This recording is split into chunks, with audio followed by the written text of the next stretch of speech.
We'll pass it over to Eugene, Iot, and Kenneth to start their session. Okay, today myself, Eugene, and Kenneth, we're just going to share a bit more on how to contribute to open source community and talk about some of our pet projects we had and how we actually eventually made it to the Black Hat arsenal of tools. So we start off an introduction and talk about some common reasons to contribute to open source community and talk a bit about our projects and of course other contributions as well. Then we'll end off with a Q&A. So I understand there's a bit of a time constraint right now, so I'll just go a bit quickly on the first few slides. So just a brief introduction again. I'm Iot here. So together with me, my team, I have Eugene and Kenneth. So all three of us, we are all from more or less, we met in GovTech cybersecurity group. So I would say we are pretty passionate about cybersecurity and we hope to contribute more if we can, especially towards the open source community. So if you guys who want to chat with us or has any other questions relating to some of our work, feel free to talk to us after this sharing. So the big question here is why contribute to open source community? I think deep down, the three of us we are rather passionate towards cybersecurity, and we are looking at ways on how we can make things better. I think that's the fundamental question we are trying to answer. But of course, in a broader sense, right, contributing to the open source community, there are a few reasons, and these are the 5 key reasons. So some of our engineers, you want to solve real problems. You see that there are certain problems that can be automated, certain solutions that can be built, so you do it. Then of course, some people use it as an opportunity to explore new domains. Maybe they want to look at how they can apply machine learning towards threat intelligence, things like that. And of course, I mean, ultimately, as cybersecurity professionals, more or less, we may have an engineering background and we tend to build things and we love to build things. So this is really one way for us to keep our engineering instinct relevant. And some people, they do it for recognition as well. And of course, some organizations, they may roll products to the open source community, but it's also part of a bigger roadmap that they have. So how to get started to contributing open source projects? I mean, the easier way out, these are 2 ways. Firstly, what you can do is to look for open source projects on GitHub or basically tools that you've been using frequently. So most of it are probably open source, and especially for cybersecurity professionals, you probably have a wide range of tools that you're using. And some of these tools are actually open for contribution. So these are ways you can actually build or contribute back to the open source community. And of course, instead of working with other people's project, you can build your own. I think that's what we did for Manuka, and later my team will be sharing more about it as well. I think this slide here, we also want to talk about some of the local competitions whereby we encourage you guys to build the tools yourself. So we have the Hacksmith Singapore. I thought this was an interesting event that you guys can participate as well.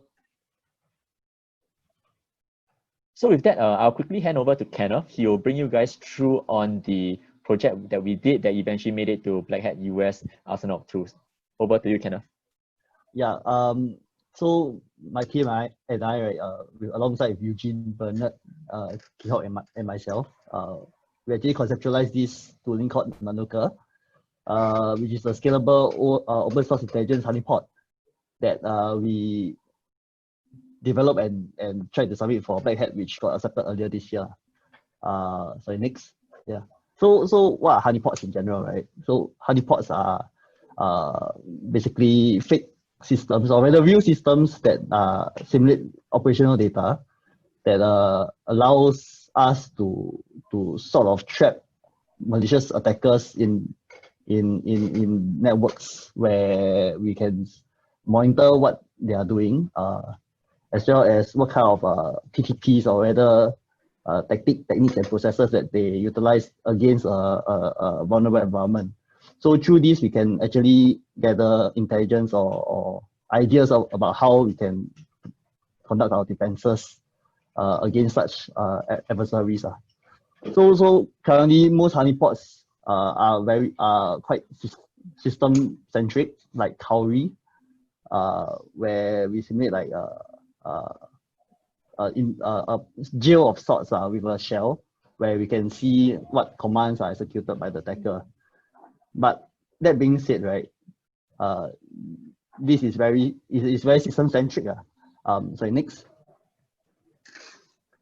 So when we talk about honeypots, right? There are very few honeypots that actually targets reconnaissance, or rather at the reconnaissance stage, where adversaries are actually searching for open source intelligence against you or to be used against you, for example, in a social engineering campaign. So the one of the few that we found is that this Google Hack honeypot, where it allows to defeat against like web spiders or automated crawlers lah. But still against active adversary, right, this may not be enough, which is why we developed these two Manuka in the first place. Yeah. Sorry, Iot next. Yeah. So earlier I said, right, there's no honeypot that helps to cater towards like social engineering rather like to cater to the reconnaissance stage of the queue chain. So Manuka is a tool that we conceptualized to fit this purpose, where we can stage like honey credentials online or across open source domains. So here next. Yeah. So that being said, right, so what Manuka does in essence is that we can firstly we'll stage, or rather we'll generate the honey credentials, then we'll stage them across public accessible domains like common places such as like Pastebin or maybe Reddit, Facebook, LinkedIn, you know, where is a common place where adversaries will look for information against you as a target of interest. So by having these honey credentials being leaked online on purpose, when they are used against our systems, you'll know that, oh, this might originate from a certain source, which will give us a visibility where oh, there's actually someone that is doing their research against us. So along those lines, that's the honeypot that we are trying to build. Yeah. So I'll hand over to Eugene, where he'll talk about how Manuka is set up technically, or how can you guys deploy your own internal setup. Yeah. So over to you, Eugene.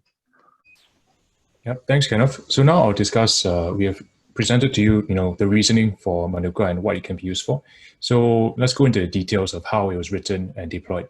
So we wrote Manuka in a modern programming language, Google's Golang language, and it's deployed again using more modern techniques, using Docker architecture. So it's containerized and easily deployed.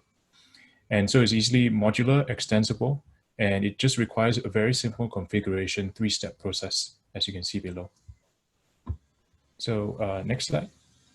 So yeah, in terms of the more architectural diagram, it looks more complicated here, but it's pretty much segmented into 4 simple categories. The first category is our leaked intelligence, so different kind of sources of intelligence that an attacker might use to gain access to your organization. And the second is the indicators of interest. So when an attacker has gotten those information, what would they do with that? So sometimes they might send you LinkedIn requests using fake accounts. They might send Facebook activities, or they might even start having some network interactions with you. They might try logging in with those leaked credentials that were leaked online. They might try API key usage, again, through their reconnaissance. And this all feeds into our third process, which is our harvesters. And these are listeners that wait for these indicators of interest. And finally, they push it back to your backend into our honeypot, where as a user, you'll be able to be told and notified when these attacks happen. Right, next slide. So in terms of system design, it's pretty simple, because what we do is that we split it up among different containers within our network. We have a server for our C2 backend, and then we also have different listeners that you can instantiate based on what you're using. And of course, we do have our database and again, our Nginx server that connects back to the internet. So a fairly simple, straightforward system design. So now, in terms of our current features, what we've built out is that we built out both our LinkedIn and Facebook support, as well as logging credentials detection. And there's still some other stuff that we might want to develop, such as integrating with other text storage websites and other social media listeners, such as Instagram. And in the future, this is really just a proof of concept. If we want to scale it out in the future, you would have to kind of integrate with more conventional honeypot systems give you a more automated responses, and finally contextualize the intelligence. So it's not just telling you, oh, you got a hit from this country or that country, you got hits on those items, and it's more like, where are you going, where the attacker is going with this intelligence, and where is their path towards your network. So a quick screenshot, this is just what the intelligence dashboard looks like right now. We built it using Material UI, so Google Material Design. And if you want to take a look at the demonstration, we also prepared a quick video for you. I'll hand it over to Kihok to talk to you about the use cases of Manuka. All right, thank you, Eugene. So maybe I just pause a while first. If you guys have any questions, feel free to use the Q&A as well. I think because of time, we won't be showing the video, but definitely you guys can actually take a look at the link. But with that, I'll just continue with the rest of my slides. So basically, I'll just be elaborating more a bit about the use case on how we can use Manuka. So I think you can consider yourself this scenario. Say, for example, you're working for this organization called Next Clarity Financial. You're working on this DLT project, and you're part of this financial institution, and you are the cybersecurity lead. So you've been receiving a lot of, or rather increased number of phishing emails. So your management is definitely concerned if these emails are indicative of anything. So you as the cybersecurity discovered Manuka and want to use it to collect more information for analysis. So what you want to do is to investigate if there is any increased adversarial interest towards the organization. So to do that, right, to actually use Manuka, as Eugene mentioned earlier, it's very simple. There's only 3 steps, but in the first step, right, what you want to do is actually to identify employee profiles or profiles that you want to monitor their social activity. Subsequently, with the associated email, you auto forward the emails that's from the social media provider to a centralized inbox, and of course use the service account credentials, basically the Google API to pull out all this email and input into Manuka. So it's very straightforward for the initial setup. So I think the front part for the organization is really to identify which profiles that you guys want to monitor. So for the use cases, right, for both enterprises and researchers, I think for enterprises, it's really for organizations that's keen to understand the adversarial interest and of course improve their security posture. So let's say there's increased social media activity and we perceive it as negative. What you can do is maybe you send out more warnings, send out more emails about, hey, don't talk to, if you have people asking you for sensitive information through social media, be careful, that kind of thing. So we can automate some kind of response. I think this is also in the pipeline as well. So this is what we envision the whole end-to-end process to be like. Then subsequently for security researchers, I think what you guys can do is actually to investigate relationship between social media and organizations' cybersecurity risk posture. So I think that's what Manuka can offer. So with that, I think we briefly cover up what we did for Manuka, and eventually we submitted in early this year to Black Hat US Arsenal of Tools, and it got accepted, and we did a presentation there as well. So we also be looking at some of other contribution made by some of our members of our team or people around us. So I think this is regarding the Tsunami Security Scanner. It's like your NMAP, but a much upgraded version like Nexus, but this is open source by Google, and this is actually a contribution made by Eugene. So what he did was early this year, I think this year there was a CVE relating to Cisco products, and I think this CVE allows for directory traversal and reading your sensitive information files from the system itself. So what Eugene did was he actually developed a plugin based on that Tsunami Security Scanner to actually detect this vulnerability. So this plugin was actually accepted by Google and is pushed in a repository as well. So I think users of Tsunami Security Scanner can make use of this plugin to actually detect this type of vulnerabilities. So I thought that was one other contribution, interesting contribution to highlight here as well.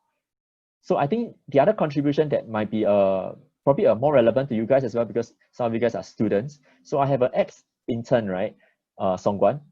He's currently a year 2 comm science student. What he did was he was actually part of our team to do cloud security research. So he used his knowledge to actually contribute back to the open source community. What he did was he actually contributed back to this project called Cloud Goat. So Cloud Goat is a project whereby you deploy vulnerable AWS services, misconfigured services, so that you can actually practice your penetration testing skills on them, cloud pen test essentially, to try to identify vulnerabilities and get your way into a privileged environment within the cloud environment.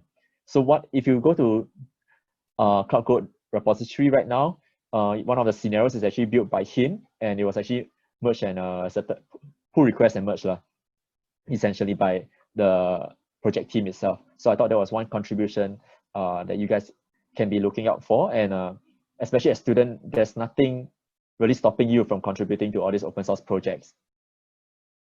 So I think we have some tips and tricks to offer to you guys actually to start your first step in this open source contribution. So what you can do is definitely to look out for projects that are more active. You know, they have labels like PR is welcome, the commits are 12 days ago, within a few days. So I think that kind of tells, right, how actively maintained the project is, or rather the project team itself, are they monitoring for, or are they constantly rolling out new features? So this is a very good sign that this is an active project, and I think contributing to that project could be more meaningful because I mean, this is something that people will be using. You know, of course, you look out for contribution guidelines. So this is something that you might want to take a look, or rather be careful about it, because often for projects, right, open source projects, they want you to adhere to their contribution standards, or rather even a bit of plugin, how this plugin should be designed, how it should be developed, so on and so forth. And they list out a consideration to look out for this, because this is also an indication that the project team is very keen to work with the community. So I think with these 2 points, more or less, you guys can get started on contributing to an open source project. But of course, no one is stopping you to build your own product as well. So maybe one thing to share is you guys maybe can take a photo of this link, or subsequently just read this Medium article by Songwan as well, the intern that we had. And he wrote about his journey towards open source contribution and how some of the issues that he encountered and how he actually get by them. I thought there will be an interesting read, especially for you guys. Then with that, I think more or less we come to an end of the presentation. Okay, Sophanie, now it's back to you. Okay, hi everyone. Firstly, thanks for inviting me for this session. So before that, maybe a little introduction of myself. I'm actually working currently in Trend Micro as a business development director, doing government business. Besides my day job, I actually volunteered in multiple non-profit organizations like SCS as a cybersecurity chapter as an EXCO member, as well as CISA and other non-profit organization. Sorry. So moving on, today I will be sharing on why IoT and security matters. So I believe everyone attending this webinar somehow owns one or two of these IoT devices, be it wearable or home use. So basically every cool techie stuff that we own with the word smart in front basically are considered IoT devices. So in simple definition, when I was preparing this slide, I actually went to search a couple of different definitions, and there are many that you can find online. So to pick one, actually, Internet of Things basically just refers to a system of interrelated, interconnected objects. They are able to collect and transfer data over a wireless network without much human intervention. So looking at figure 3, here we can see IoT typically consists of a number of items. Basically, an IoT device includes operating system, we have application, we have storage that actually stores data, we have the processing power, connectivity, so on and so forth, as shown in figure 3. And looking at, because of this convenience and the size of all these IoT devices, they usually comes with resource constraint. It can be constrained in terms of memory, processing power, limited bandwidth, as well as storage as well. So for this purpose of presentation, I will cover IoT devices as things that, as excluding mobile devices and laptops and desktops, because all these are actually really considered as endpoint security, and they actually require a lot of human intervention. So in this part of the presentation, I will not talk much about this. I'll exclude this both mobile, even though mobiles and laptops actually falls into the definition of IoT, but these are actually already covered in the security portion for endpoint security. Let's look at some of the examples that we can see IoT being used in the different industry. So as the population keeps growing, I think people also find many ways to actually use IoT. So we can see IoT being heavily used in the agriculture. We can see it. We can see machine being used for daily operations. We can see it used as drones. We can see agricultural drones to actually do planting crops, fighting pests and infection, and even deployed for soil quality monitoring as well as water management. Another good example of IoT being used is actually in the medical industry. I think one quick example that people actually use now will be things like your glucose monitor, your heartbeat monitor, that you exercise, you check your heartbeat. And then of course, the hospital also use it for asset tracking, location tracking, as well as staff deployment tracking. And I actually chanced upon this website when I was doing this presentation, that basically you can even set up your own medical bottle, this IoT pill bottle, that it helps to monitor your pills intake by just probably USD $5, creating your own devices. If you are interested, you can basically refer to this reference site, where it's actually on configurable on an Android app, show Android application.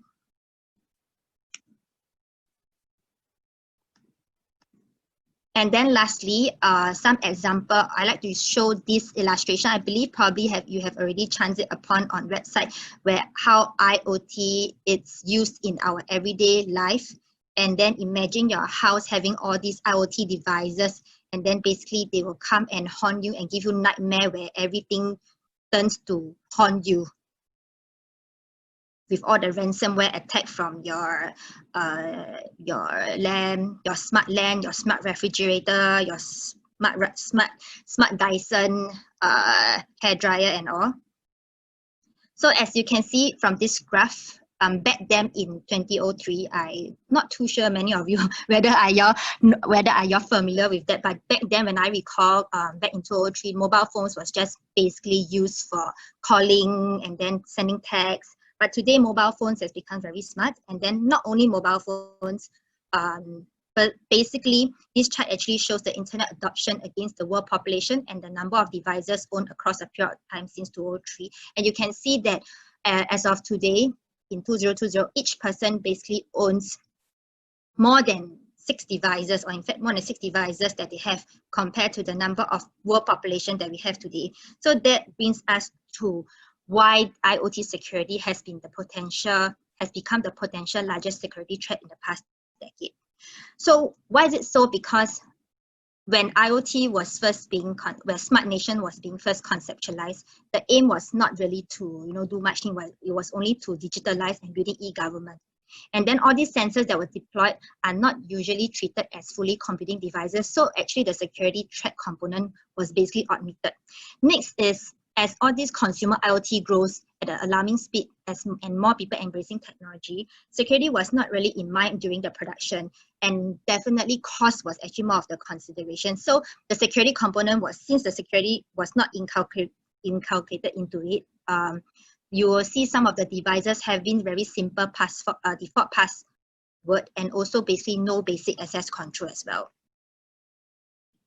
Next, in terms of the manufacturing portion of the IoT devices, there are basically not much legislation or law, and then there are also different laws from different countries and different industry, and then they don't really adhere to a standard best practice, and managing it is actually pretty difficult, where different IoT devices have different managing as in protocol. So it makes it very difficult to monitor all these IoT security and threats.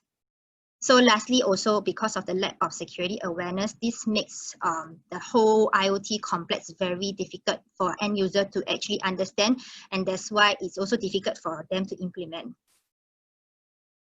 So let us take a look at some of the IoT hacks and vulnerabilities. There are actually many, so I will just pick up 5 top IoT breaches that happens in the past few years. So if you were to run through all of them, you will realize that all these basically happens where there is a malware that was detected in the devices itself. So basically, like the Myra botnet, there was this malware that basically turned the Linux network devices into bots, and then it turns to targets all the IP cameras and as well as the home routers.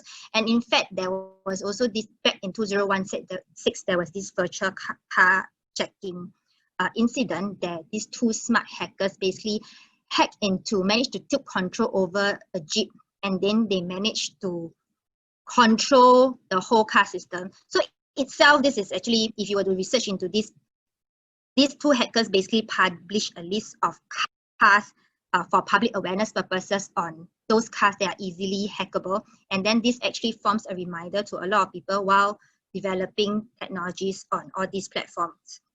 So I will not run through the rest. You can basically read. We have the Wi-Fi heart monitor for babies since 2016, where basically hackers can actually relay heartbeat data wireless to parents via smartphones. And then we have the Cloud Pets incident on 2017, as well as the Devil's IV attacks back in 2018. So what are some of the IoT security challenges? So after knowing some of the past attacks that happens, we realized that it is important to know some of the security challenges. So before that, it is important, before we deep dive into understanding the security challenges, it is important for enterprise to understand a high-level architecture if you are looking at deploying IoT into your environment. So basically, I will break this down into 3 components. Typically, in an IoT architecture, there will be 3 components. One will be the edge client, where all your front-end devices are to collect information and sensors. And then 2, they will connect to an internet gateway, and then to send information. And then lastly, on the cloud, to receive data from the gateway, and this data have been saved as storage, and then they will analyze the data. So as IoT, as this is a very complex environment, I will try to break the security challenges into 2 portions. One will be the device portion during the development and the implementation stage, as well as next, the environment during the production, operation, maintenance, and decommission stage.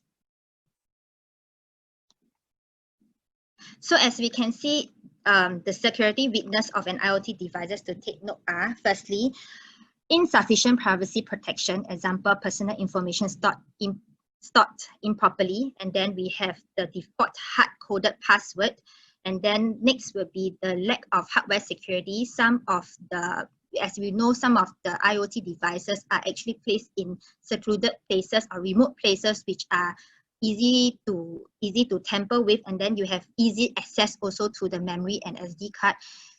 Next will be the IoT networking portion, where should you have insecure network protocol or insecure network services running, this may also be a potential part of the security risk. And then sometimes, as mentioned, since all these devices are not in accessible places, we may also be exposed to data risk where we are unable to update the products or update the patches promptly, unlike cell phones where you can basically do update immediately. And then also lastly, some devices have actually poor authentication as well as authorization, or in fact unsafe key store and password store as well. So looking at the environment security challenges, basically there are also lack of ability, insufficient of cybersecurity knowledge and countermeasure, and then basically there are no visibility. There's also a lack of facility and connected devices management in quality and quantity control. There are also unclear rules as per who is in charge of each component in the organization itself. And in some of the organization, there are also a lot of legacy liabilities, which is preventing the security measures to be deployed in the environment. And lastly, because as mentioned, there was a pursuit of productivity, these security measures are not basically looked into, but in fact, I was mentioning the cost was actually one of the key components when deploying all this. So this actually forms the security challenges in the environment itself. So what are some of the recommendations? So I will split this to 2 portions.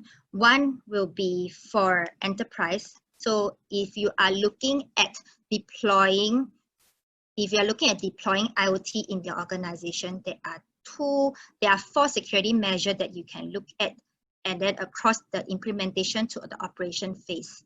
So this is actually key principle design that actually took from the IMDA guideline of IoT cybersecurity guide. These 4 principal solutions are, measures are secure by default. Basically, one should look into a holistic approach in solving security problem at root cause rather than just overall symptom. And what rigor in defense means is that you should actually look at whether these defense mechanisms in place have been carefully considered. Example, how to secure the IoT security design in place was carefully thought for. And thirdly, accountability, individual responsibility on the system. And lastly, resiliency, whether do we have any backup plan to prepare, respond, and recover when cyber attacks happen. So looking at the implementation phase of during the IoT implementation phase by an enterprise, these four cybersecurity measures are in security by default, we can implement strong cryptography to ensure secure data transaction. Example, you will have your digital signage as well as encryption. Next, we can implement measures to protect your CIA of the system. Basically, CIA means confidentiality, integrity, as well as availability of the system. For rigor in defense, one can also consider employing the threat modeling exercise. So this, if you want to know a little bit more about this threat modeling exercise, I can basically send you the link to this. Basically to conduct this threat modeling exercise during the design phase to identify system assets, threats, and measure to mitigate risk and exposure. Next is to establish hardware root of trust. So basically, this hardware root of trust is a tamper-protected hardware module that stores and protects the key of the devices and typically can be based on chips embedded in the devices. So one can also consider establish this hardware root of trust when they are deploying the IoT gateways and platforms. Next is on the corporate network environment. They can actually employ secure versions of the transport protocol, make sure that the network is encrypted, make sure that you use a certain protected network, TLS or TCP, as in TLS instead, example, using TLS or TCP for payloads. So next, accountability, we need to ensure that there are proper access control in the system. We should always replace all default passwords, and we implement strong passwords, employ multi-factor authentication, employ privileged access to critical operation function, and lastly, secure physical access to devices and their service port. On the resiliency portion, we enhance the overall security posture by adding preventive controls such as firewalls as well as antivirus. So on the operation phase, same, we have to maintain strong password, enable multi-factor authentication, segment the different IoT into different functional groups, enterprise network to mitigate lateral movement attacks and compromised devices. For accountability wise, we continue to have proper device management through updating of your assets inventory, make sure that all the devices are being patched regularly, ensure secure physical access management, including logging. And lastly, to also make sure that there is a proper incident response and recovery architecture. Always have your backup and redundancy ready. And then we also conduct periodic assessment on pen tests and red teaming, vulnerability testing as well. So above are just some of the examples or key suggestions that we have should you be looking at deploying IoT on the enterprise level. So next will be for consumer. Of course, as a consumer, we also need to practice we also need to understand some of the security recommendations so that we can be more, so that we can use the IoT devices on our daily lives more safely. So first, of course, the asset itself. In a home network, we leverage on the router to verify for connected devices. Should your Wi-Fi is in broadcast mode, example, one of the example you can use is Trend Micro Home Network Security. Later on, I will share a little bit more on this. And then, of course, to enhance your security, you can actually use your MAC control. These are just simple recommendations. MAC control to allow authorized device to connect to your Wi-Fi, and then you're always to keep your device up to date. And then make sure that you don't use default password. Use a stronger password, and if you have problem remembering your password, always use a password manager to manage your password. And then for access-wise, don't actually allow people to connect to your network easily. Try to use a more secure configuration like WPA2 personal with TKIP or AES algorithm. Create a separate segment for your IoT device, and then you refrain from also using any public cloud-based management for your IoT device unless necessary. So lastly, on the data, please also avoid sharing any personal data with anybody besides unless required for the device registration, and also avoid turning on all time location tracking for your mobile IoT or wearable unless necessary. So lastly, just now I wanted to share, if should you want to actually protect your home network, this is actually one of the Trend Micro consumer solution that you can consider. Basically what it does is it monitors all the traffic coming in and out of your home devices. So as long as you're connected to your Wi-Fi, these devices basically track everything in your network. And basically to ensure that everything is scanned for antivirus, it actually basically scans for antivirus scans for all the vulnerabilities before you actually access your website, and it protects your home network as well. So if you're interested, you can actually go to the link shown in the slide. So with that, I've come to the end of my presentation. I hope you all can take back some key sharing, as I actually learned a lot while preparing for this presentation as well. Thank you. Thanks, Sophanie. I think it's a very interesting topic to share on IoT. I think there are some questions and we have a bit of time, so I just wanted to see if you can answer them. There was a question about man-in-the-middle attacks and privacy breach. So I think that maybe one of the slides you had that covered.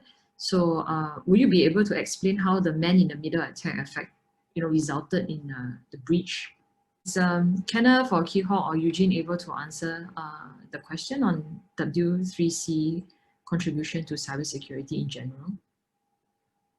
All right, hello. Okay, I think, so maybe before we answer the question, can maybe the person who asked the question maybe give a little bit more information on in what areas of cybersecurity in particular or just in general?